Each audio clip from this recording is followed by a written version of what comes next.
the Design and Remodeling Show with Custom Built. Welcome to the Design and Remodeling Show, where we discuss all things home improvement. I'm Isabel Broidigan with Custom Built Design and Remodeling, and today I'm joined by Michael Flory, founder and CEO, and Josh Baines, Design and Production Manager at Custom Built. And I'm really excited because as we enter the spring and summer season, there are a lot of homeowners doing outdoor living projects. So we're going to dive into some of the details today. First question for you, Michael, in a pass is when a homeowner is considering a deck project and they're starting the planning phase, where should they start?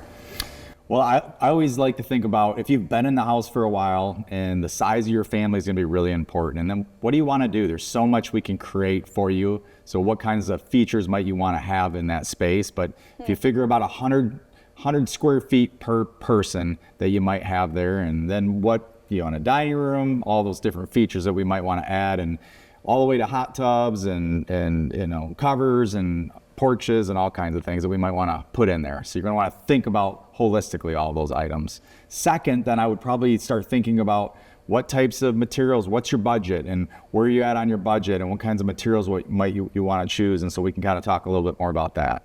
Awesome. So really think through family lifestyle, functionality out there, and then what you want to invest in the space? Exactly, yep. Amazing. So then Josh, to you, you work with a lot of materials and you've built a lot of decks over the years. So what are some ways that a homeowner can make their space more functional when it comes to choosing materials? Again, the function, what are you using it for? Where are you placing things? You got to think about foot traffic, how you're getting from on your deck, maybe to your yard, maybe you don't have stairs, where you're going to place furniture. A lot of people want some sun spaces, some shaded spaces. So, just thinking through how you're going to use it. Yeah. And then how can homeowners extend the life of their deck? Well, one, choosing quality materials to start with, best way to extend the life. And two, nothing does, they all require some amount of maintenance. So, we have to power wash even these decks that say are maintenance free. Nothing is maintenance free. And then just being careful, especially up here in the winters. We have shovels, metal edges, things like that, furniture with, doesn't have feet on it, potentially can scratch, things like that. So, paying attention to what you're putting on the deck too. Okay, awesome. Do you have any other thoughts on that, Michael? How to extend the life of your deck? I think in general, picking a good material, but there's also, we're using a lot now, like if you have an elevated deck or if you want to have storage underneath your deck, we're putting a product on, Trex Rain Escapes, and so that seals and keeps the wood joist underneath from rotting. It keeps them from getting wet. So that's another big way to extend, because it's the structure as well. The decking might be warranted for 50 years, but how long is your structure going to last? In Michigan, high humidity, even if it's treated lumber, we'll see some treated decks rotting out in 15 to 20 years. Yeah. And, so that would be my biggest way of saying that there's joist tape or rain escape systems that we can put on there to extend the life of the deck. So awesome. So we've talked a little bit about the planning phase, which at Custom Built we call the dream phase, right? Yeah. And then I want to jump into the design phase now. So let's talk about what are we seeing when it comes to designs for, let's talk composite decks specifically. What are you seeing right now, Michael, as you're going out and talking with homeowners? It's anywhere from they just want to take their small, deck that they've had that's perfect for a couple, all the way to expansive, multi-level, 2,000-3,000 square foot outdoor living spaces with multiple different vignettes, outdoor kitchens, underdeck systems, so you have rooms underneath. It just can just get really expansive. So a lot of it just comes back again to the family, the house size, and really what they're looking to do. But it's really limitless, and it's super exciting. And that's one of the things that we love the most, is just getting into that design phase and really finding out what's important to you as the homeowner, and how can we help you achieve and add value. That's the other thing. We want you to use the deck, so oftentimes, depending on the homeowner, it might be they just want to have a deck so they can get from the deck to the yard. Other times it's like, we're going to be having dinners out here. We want to cook on this thing. We want to sun. I have 5 daughters, so, they want to sunbathe out on the deck, so you got to make sure you have enough room for the long chair, the lounge chairs and all that kind of stuff. So those would be the really important things that I would think you want to consider. Yeah. So. and the trends. I mean, they're just you can still do a wood deck. You know, you can put composite deck. You can put a Trex deck on. There's lots of choices. Sure. You mentioned rain escape system, which is specific to Trex, but Josh, I'm curious on the structure side of things. How does a rain escape system go in? Can you put that on an existing deck? Like, what does that process look like? Yeah, good question. Usually not. I mean, the way we do these things, they make a lot of other systems that mount under the structure, and those obviously we can use existing structures for, but they don't really protect the wood itself. They're just capturing the rain and moving it out so that the space under it stays dry, but it doesn't protect the wood like Michael's talking about. So the rain escapes, we really start from scratch when we use those because they go on top of the joist to cover the whole system. So. Okay, that makes sense. And then add the decking on top. So if we're coming out there, the decking's there, we can't put that rain escapes in. Right. Sure. Awesome. And then let's talk about planning in design. So I'm going to pass this to you, Michael. Why is it so important to have a design? And I'm laughing, and maybe you can give a little context. Yeah, a design before you start construction. Poking me on TV. There we go. Oh my gosh. Yeah. So the most important reason to have a design is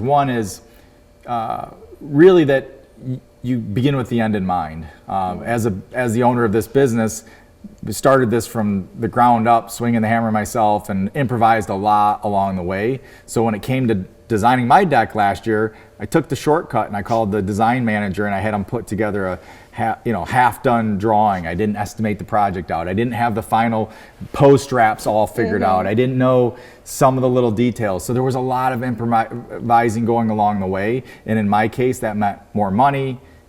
So when you don't have a complete design, you'll end up spending more money. You'll have very frustrated contractors. And I was fortunate to have one of our lead carpenters working on our deck, and by the end of it, he wasn't too happy with me because I kept switching things, and we'd get something done, and then we have to tear it apart.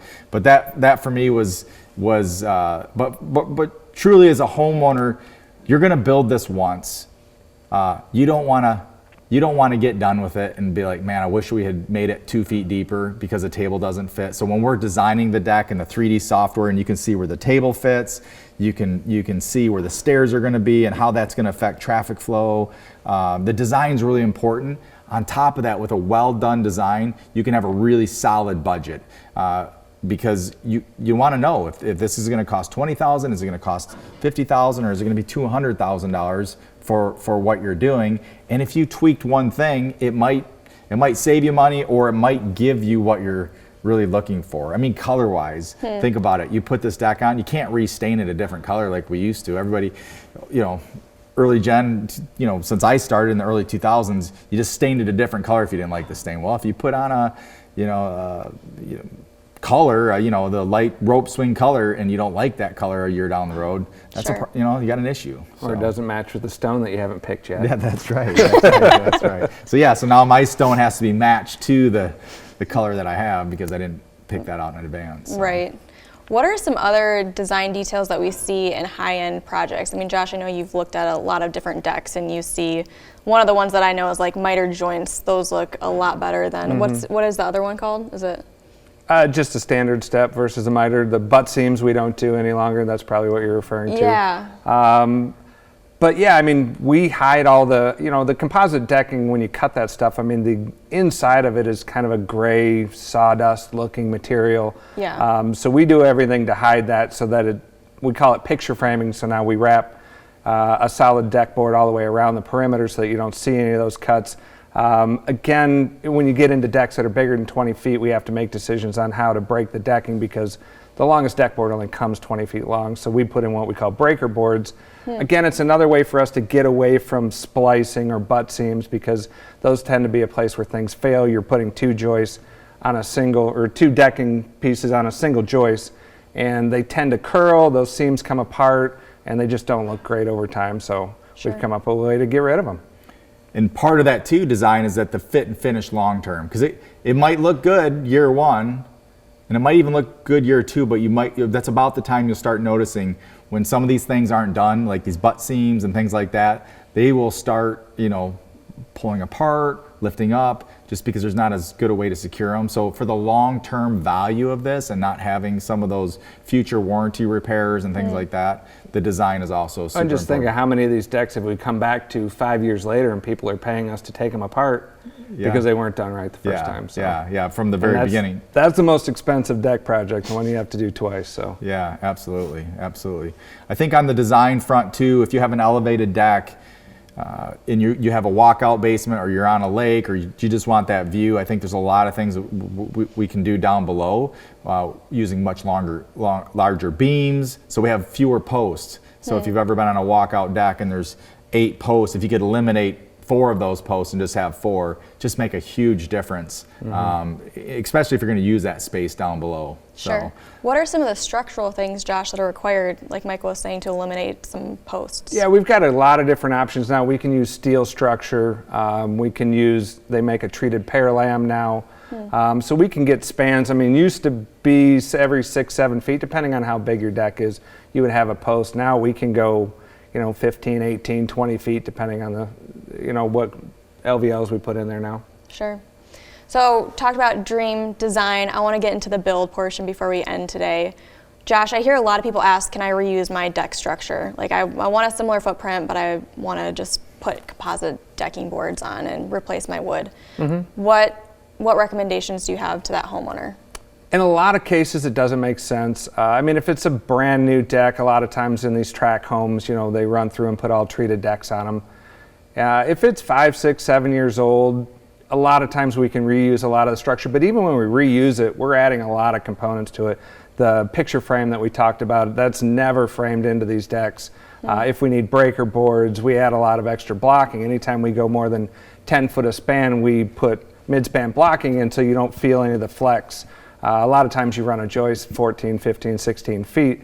It's structurally sound, but you feel a lot of deflection, and then you put heavy decking on it, and that's even more prevalent. So we do a lot to the structure to make sure that they hold up a little better than the average deck. So if it's more than that, I mean, they say 15 to 20 years is the average lifespan of treated materials. So if you're putting a 50-year product on something that's already more than halfway through its life expectancy, your decking's going to hold up, but the structure underneath is going to fall right through. So, and again, with these wood decks, a lot of times they're framed on wider spacing in the joists and things like that. So a 2x6 treated deck board can span 2 feet. Well, this Trex material, or a lot of these composite materials, want to be 16 or even 12 inches on center. So you don't see, the decking will kind of wave as that stuff settles, because it really needs structure underneath it. Sure. So a lot of them aren't built for composite decking, especially when you go from wood to composite.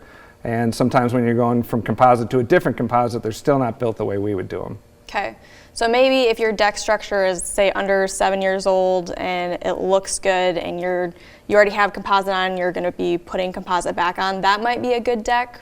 It's definitely something to consider. There are times where there aren't a lot of cost savings. It takes a lot more for us to take a deck apart systematically so that we can redeck it. I mean, there's 2 screws in every deck board, and there's 50 deck boards across this thing.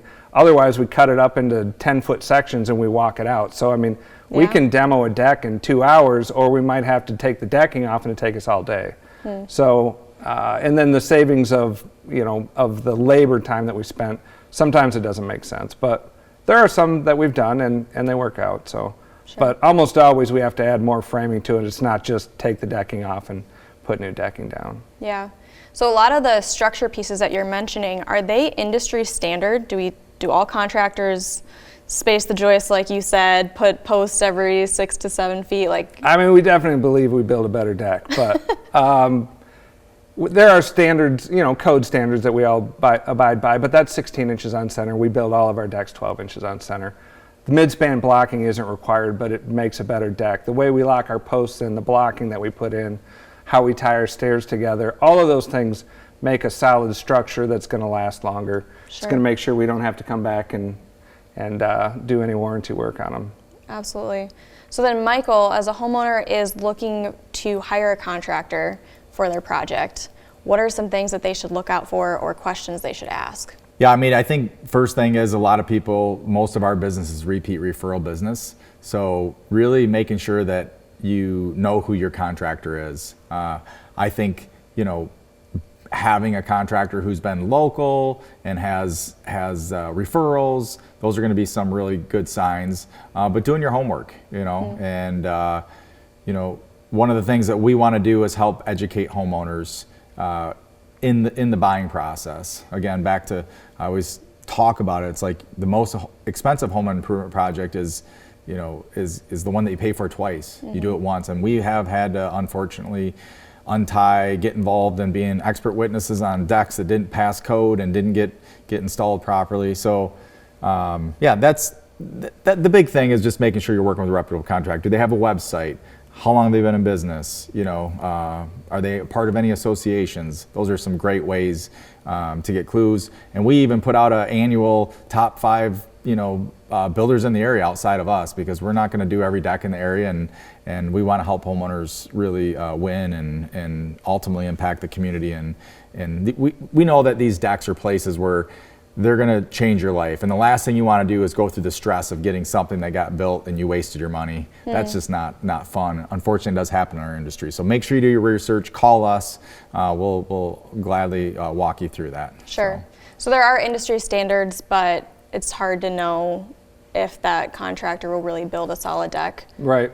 Yeah, I mean, there are code requirements that we have to meet, but we definitely go above and beyond. Okay.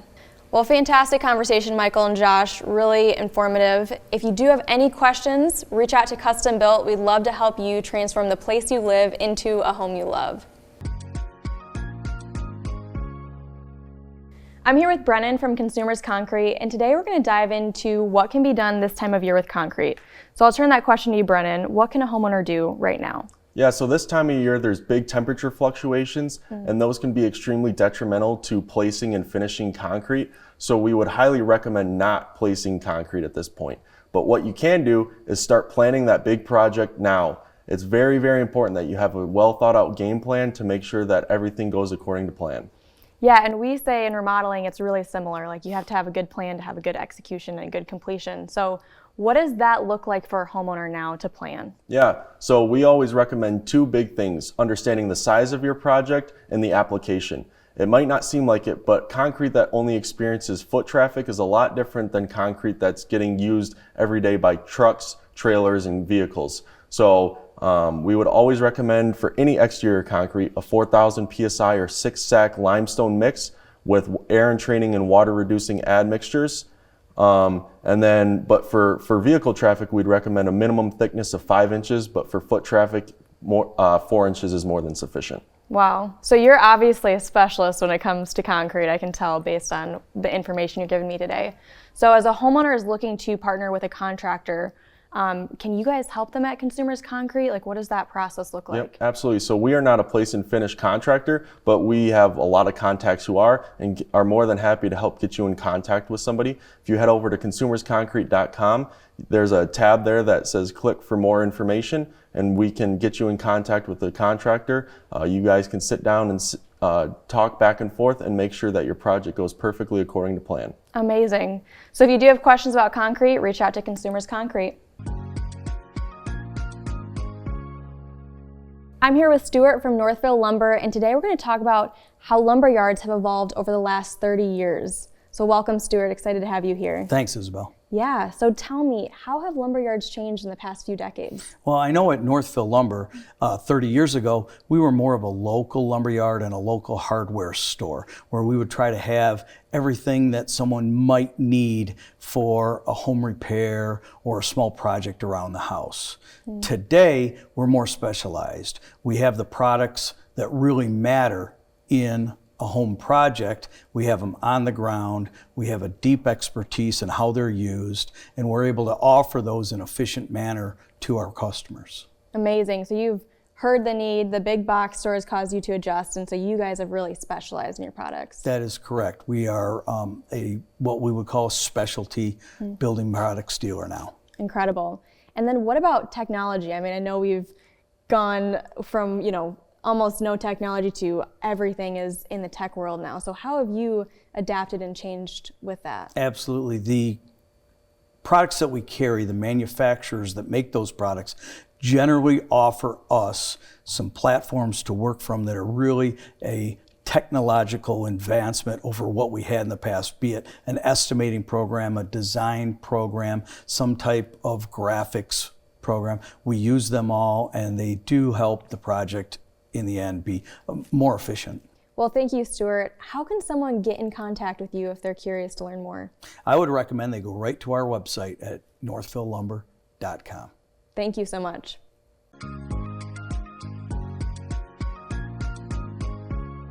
I'm here with Kelsey from Paul Davis Restoration. Welcome. I'm excited to talk with you today about personal property. Yeah, I'm excited to be here. It's something that not a lot of people know a lot about, so it's important information. Yeah. So tell me, like, when somebody has an unforeseen event happen, a disaster, what happens to their personal belongings? Yeah, so first thing that's going to happen is a restoration company such as Paul Davis Restoration is going to be on site, and they will kind of categorize your belongings into two groups. First group is going to be salvageable, and the second group's unsalvageable. We want to keep as much as we can in the salvageable, and with those, we'll take them to our facility and professionally clean them, store them even at the facility for you until they're ready to be returned to your home. And for the unsalvageable items, we'll leave them to be claimed with your insurance. Okay. So speaking of insurance, I know that's a big question when it comes to, valuables that you have. What does that typically look like for a homeowner? Are there items covered under insurance? Yeah, it's actually a separate category in your insurance. So you have a number for the repairs for your home, and then you have a number for replacing and saving your personal belongings. So you want to get with your insurance agent and make sure that that number for your personal belongings is high enough to have it professionally cleaned and or replaced if it comes to that. You also want to make sure that your insurance agent is aware of any high value items that you have. And another thing to think about is if you don't own your home, you might want to acquire renter's insurance. Amazing. Well, thank you so much, Kelsey. Super informational. If people want to reach out to you, where can they contact you? PDRmichigan.com. Amazing. I'm here with Luke from Acme Exteriors, and today we're going to talk about some affordable and stylish siding options you need to know about. So Luke, wood and stone are great options, but they're pretty expensive. Are there any other options out on the market right now that homeowners could use as an alternative option? Absolutely. There's new composite siding, and there's also stone veneers that will mimic the look of the natural products we talked about, but also with the maintenance and upkeep, they provide longevity. Okay. So can you give me an example of one of those solutions you just mentioned? Absolutely.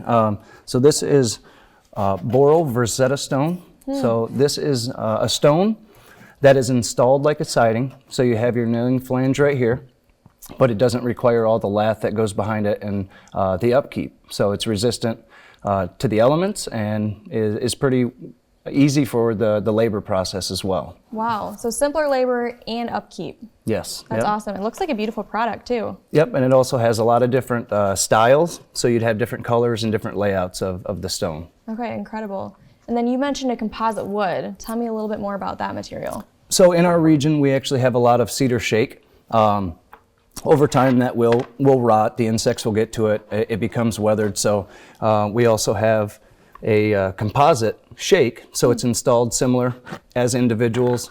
They overlap each other, giving it a natural look. And you would also have this in different colors and shapes and just providing a lot of options. Incredible. Well, thank you so much for showing us these options. Great alternatives. If a homeowner wants to reach out to you, what's the best way to connect? You can reach me at luke@acmehomeexteriors.com. All right, thank you. I'm here with Michael Flory, founder and CEO of Custom Built, and today we're going to talk about planning for your project in spring. So Michael, when should a homeowner start planning for their spring project? Well, if it's spring and you're planning, it's too late. You want to start probably the fall in advance or even the summer before if you have a big project with lots of components and it's going to be a large undertaking. You certainly can wait until we get calls in April and it's time and they want to get their deck in by June, and depending on how busy we are and what's going on and how complex the project is, you could start later in the season. But the design will dictate how much design work there's going to be involved in it. Sure. And then what about value? We talk a lot about how projects add value to the homeowner's home. So what are you seeing? Hire a great designer. A great designer, the money that you're going to spend up front is going to give you something that you never thought of in collaboration with the homeowner. And it could be it's a little bit larger, or they come up with an idea, or the colors that they chose. The value added by spending that extra money by hiring a good design build company will definitely pay for itself. So hire a designer, and then you just mentioned a design build company. Real quick, tell me the difference between a traditional contractor and a design build company. A design build company is going to have designers on staff that are educated with these products to be able to develop your space and make something that again, maybe you thought of parts and pieces of it, but they pull it all together. They're going to reduce your time and your commitment to the overall project. Thank you so much, Michael. That was a lot of great information. So to summarize, if you're looking to start your outdoor living project, start in the fall time, even earlier if there's design involved. And then from there, hire a good design build company who knows your entire project. If you are interested in reaching out and learning more about the outdoor living space and creating your composite deck, reach out to us. We'd love to help.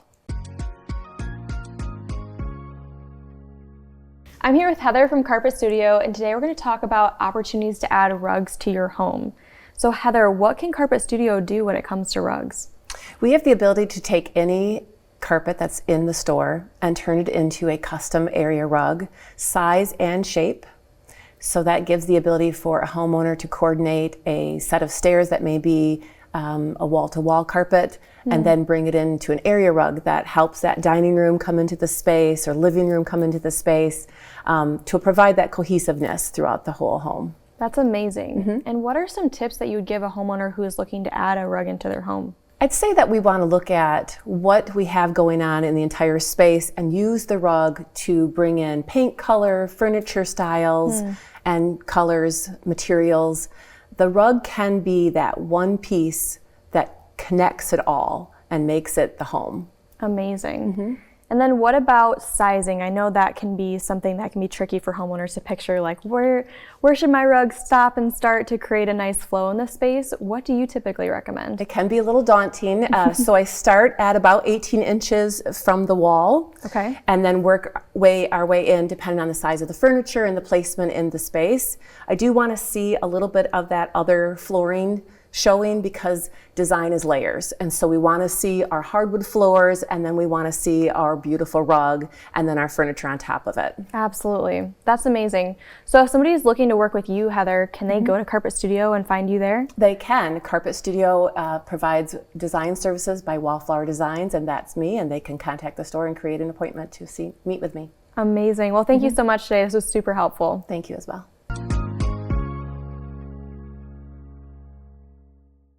I hope you've been enjoying the Design and Remodeling Show, where we talk all things expert insights and practical tips to help you transform the place you live into a home you love.